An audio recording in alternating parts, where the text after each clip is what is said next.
നമുക്കിടയിൽ പൊതുവെ എല്ലാവരും വളരെ ഹെൽത്തി ആയിട്ട് കൺസിഡർ ചെയ്യുന്ന ഒരു ഫുഡ് ഐറ്റമാണ് ഫ്രൂട്ട്സ്.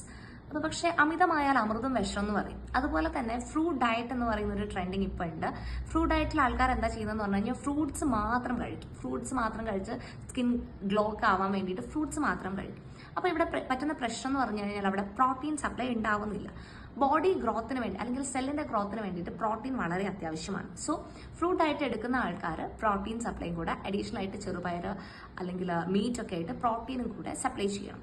ഇനി ഫ്രൂട്ട്സ് നമ്മൾ ജ്യൂസ് ആക്കിയിട്ടാണ് എടുക്കുന്നതെന്നുണ്ടെന്നുണ്ടെങ്കിൽ നമുക്ക് ഫിൽട്ടർ ചെയ്ത് എടുക്കുമ്പോൾ അതിന്റെ ഫൈബർ കണ്ടന്റ് മൊത്തത്തിൽ ലോസ് ആവുകയാണ്. ഇനി ഷുഗർ ആഡ് ചെയ്തിട്ടാണ് നമ്മൾ ജ്യൂസ് കൊടുക്കുന്നതെന്നുണ്ടെന്നുണ്ടെങ്കിൽ എക്സ്ട്രാ കുറച്ചും കൂടെ ഷുഗറിന്റെ എമൗണ്ടും കൂടെ അതിനകത്തേക്ക് ആഡ് ആവുന്നുണ്ട്. ഇത് മൊത്തത്തിൽ നമ്മുടെ ശരീരത്തിലുള്ള ഗ്ലൂക്കോസിന്റെ അളവ് പെട്ടെന്ന് ലിക്വിഡ് കണ്ടന്റ് ആയിട്ട് പോകുന്നത് കാരണം പെട്ടെന്നൊരു ഗ്ലൂക്കോസ് അബ്സോർപ്ഷൻ ഉണ്ടാവുകയും ചെയ്യുന്നുണ്ട്. ബ്ലഡിൽ ഗ്ലൂക്കോസിന്റെ അളവ് ഓൾറെഡി ഷുഗർ ആഡ് ചെയ്ത് ജ്യൂസ് ആക്കുന്നത് കാരണം ഗ്ലൂക്കോസിന്റെ അളവ് കൂടാനുള്ള ഒരു സാധ്യത നിങ്ങൾ തള്ളിക്കളയാൻ വേണ്ടിയിട്ട് പാടില്ല.